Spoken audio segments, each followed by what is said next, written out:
What does it stand for? Search engine something? Search engine, that's correct. Yep. Optimize or Yeah, optimization. optimization. So what do you think that means? Like search engine optimization. What's a search engine and what are we optimizing it for? Yes. Search engine is something like Google. I Yep. can't really explain the definition, but search engine optimization is trying to have your website show up on common search results. Is that what it is? Yeah, exactly. So it's the process of improving a site. Say we have a Gsdc website. We want a site to maybe appear for, if someone types in the words Google Developer Student Clubs, University of the Pacific, a site, we want that to appear there.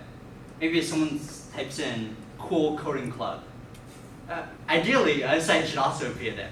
So search engine optimization is the process of adjusting a site, whether it be the content on a site or the way that a site is laid out. All of these things can help make that happen.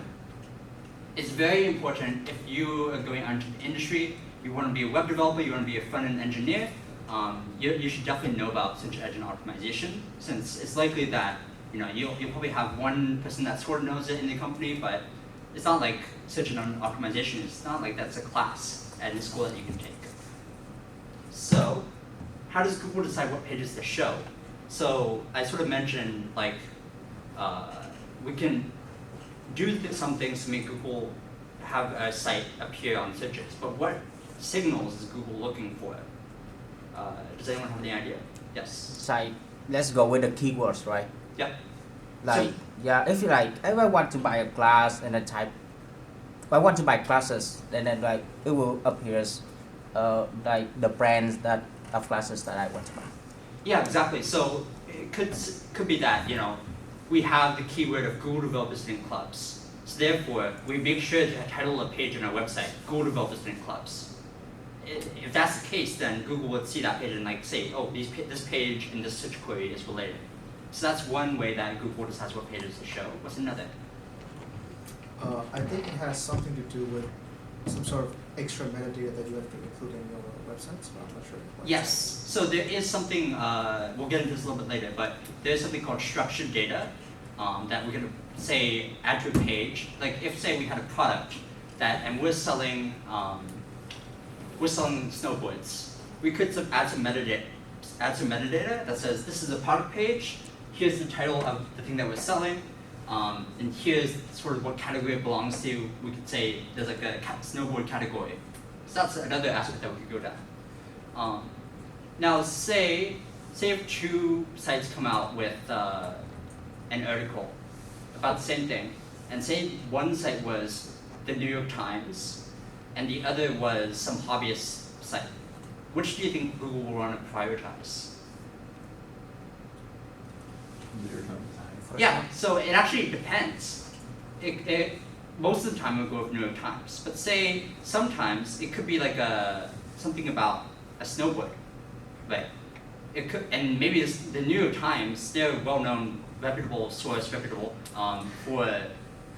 news in general, but they aren't snowboard experts. Maybe Google's better idea would be to pick the snowboard site that talks about snowboards to show for a snowboard query. So all these things are things that Google needs to think about. So going a little bit into the process, the first thing that Google does when they want to decide what to show is they have to look at all the pages out there. And they do this through crawlers. Crawlers are basically machines or programs that scour the internet. They follow links, they decide, and they basically take all the pages on your site and try to access them. So Google has two crawlers, one of which is Googlebot Desktop, which is a desktop crawler that simulates a user on a desktop, and a Googlebot Smartphone, which is a mobile crawler that simulates what it would be like on Android or maybe iOS. Which do you think Google prioritizes? And why? More eyes and thus more ads? Yeah, so in fact, Google actually prioritizes Googlebot Smartphone. You might think, okay, it's the web, so people are going to be using web browsers on maybe their computer. But actually, the majority of searches, I think it's around 60% now, happen on the smartphone. So Google's first Google does the majority, like 80% of its crawling on the smartphone, on the Google Box smartphone. These crawlers read the content of the page, so which will then be run through an algorithm to determine what search queries the page is applicable for. And we'll talk about a little bit more about that algorithm. But the important thing is we have to make sure that a site is usable by mobile devices.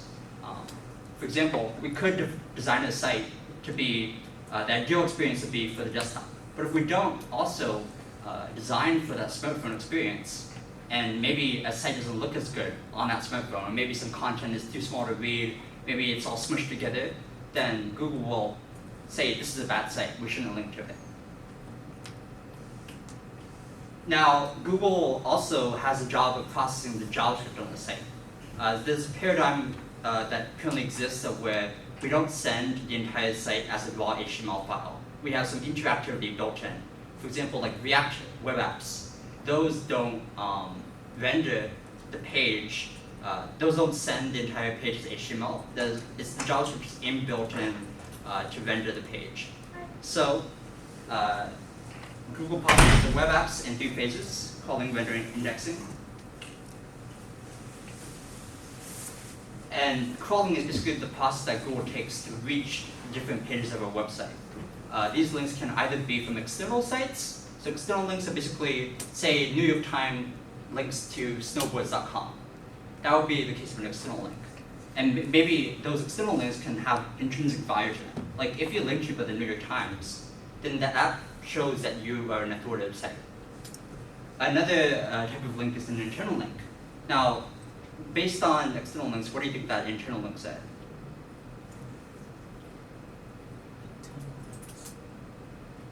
Yes.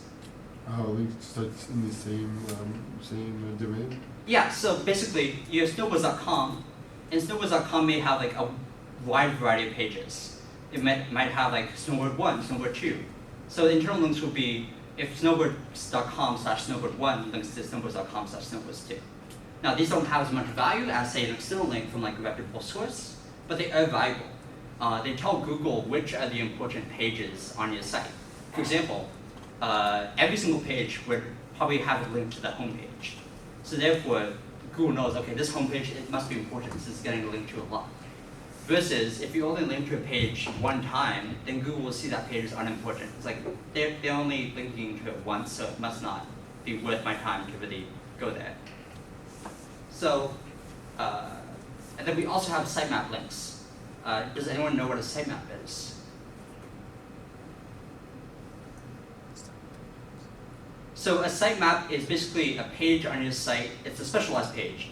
It basically lists all of the possible links, all the possible pages of your site.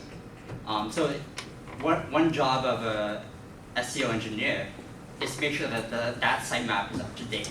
That all of your pages that you want to be indexed by Google have this sitemap link pointing to them. So in terms of rendering, Google has a hard job of dealing with all these different paradigms, all these different rendering strategies. I won't get too much into the details of it, but it uses something called headless Chromium, which is basically a command line version of Chrome. So it's Chrome without the Chrome.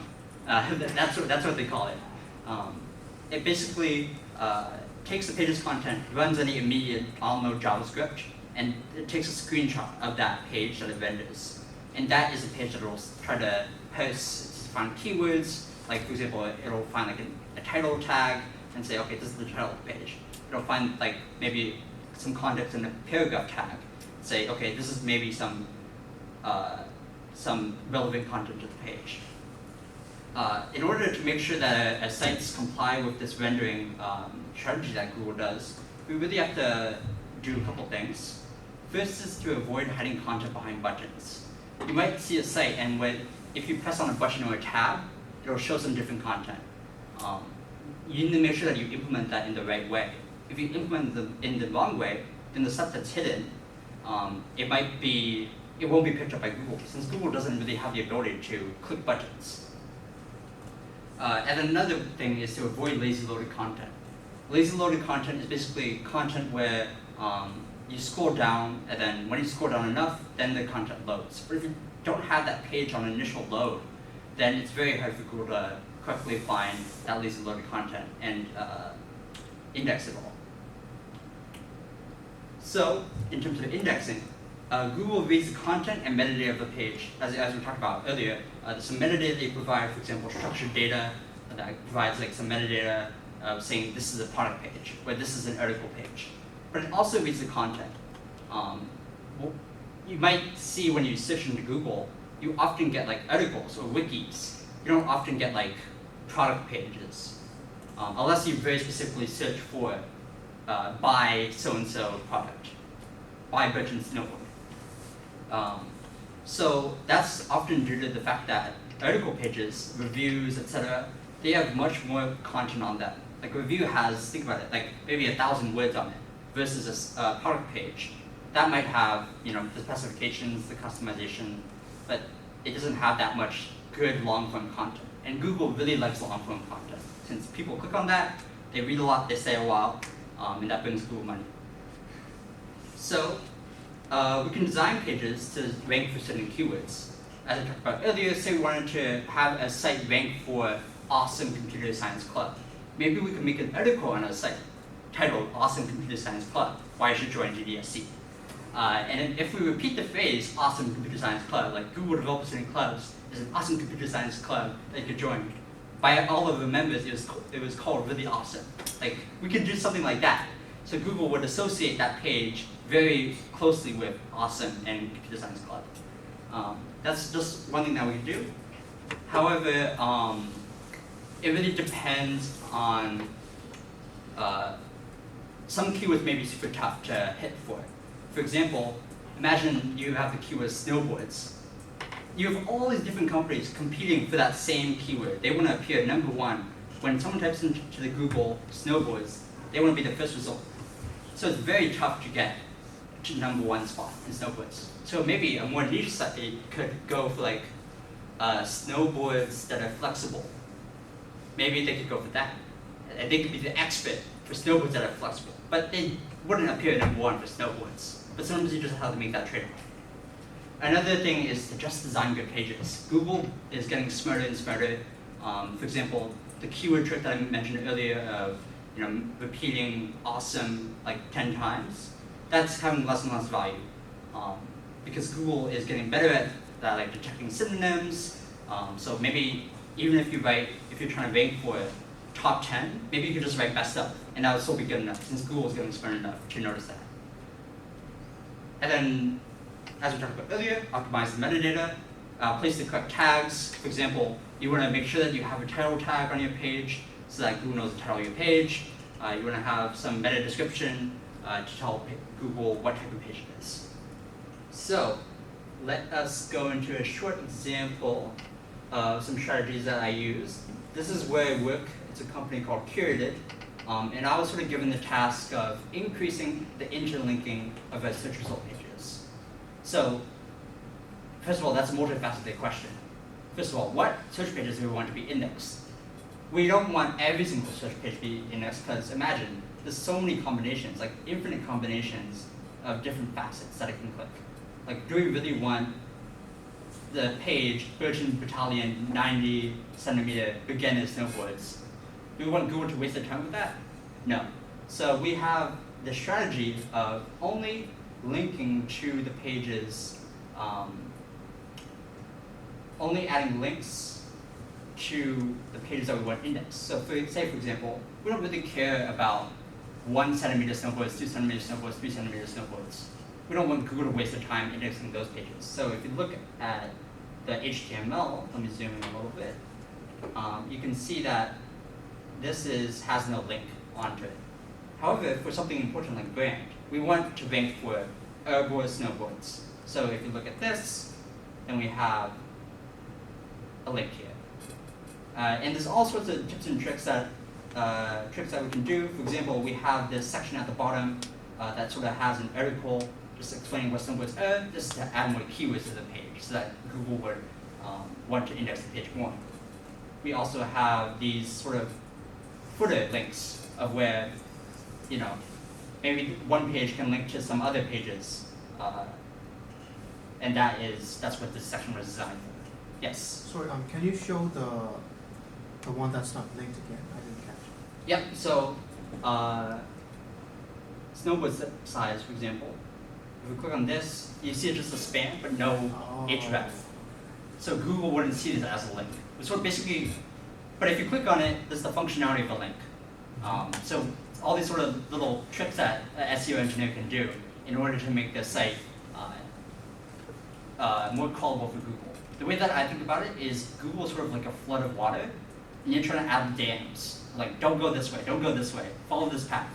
And that's basically what we're doing here. But yeah, that's basically all that I wanted to cover with SEO. Does anyone have any questions?